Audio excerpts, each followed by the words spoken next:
Assalamualaikum warahmatullahi wabarakatuh. Halo teman-teman semua, balik lagi sama aku Dina di sini. Kali ini aku bakalan ngejelasin tentang teori akuntansi lagi nih. Yang pertama yaitu teori informasi asimetris dan yang kedua yaitu teori ekonomi mikro.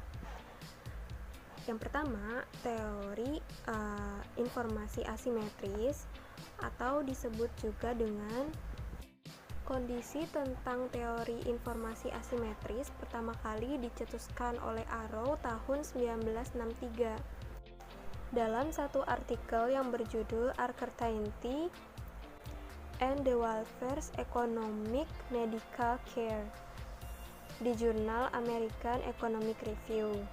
Sedangkan istilah informasi asimetris digunakan oleh Akerlof 1970 dengan karyanya yang berjudul The Market for Lemons, Quality, Uncertainty, and the Market Mechanics.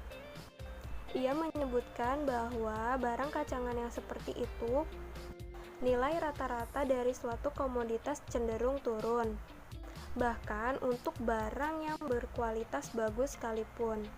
Penjual yang tidak memiliki nilai baik cenderung melakukan kecurangan atau penipuan kepada pembeli selaku bahwa barang tersebut adalah barang yang bagus.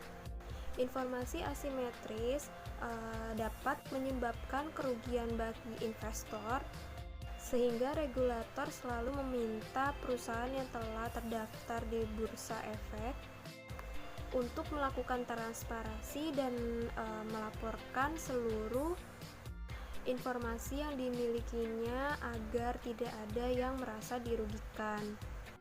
Informasi asimetris terjadi karena adanya kepentingan antara manajemen dan pemilik modal. Suarjono tahun 2014 mengatakan bahwa adanya asimetris di mana manajemen adalah selaku pihak yang memiliki banyak informasi dibandingkan dengan investor. Selain variable dependent cost of equity, teori informasi asimetris juga tercermin melalui variabel independent, yaitu variable asymmetric information.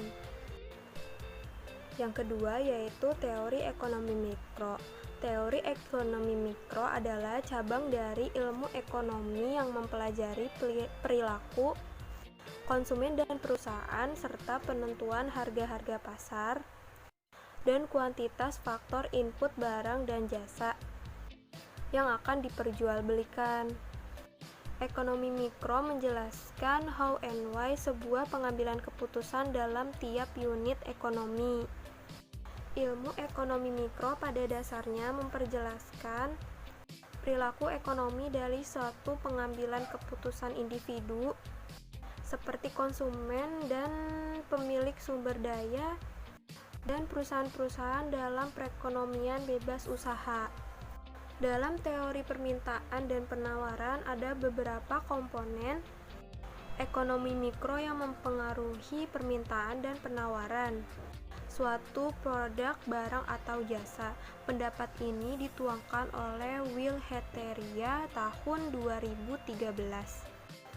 Ekonomi mikro mempelajari bagaimana suatu perilaku atau aktivitas dari berbagai pihak termasuk ke dalam ekonomi mikro bisa mempengaruhi permintaan dan penawaran atas suatu produk baik barang maupun jasa yang akan menentukan harga dan bagaimana permintaan tersebut akan mempengaruhi harga dan jumlah permintaan dan penawaran selanjutnya.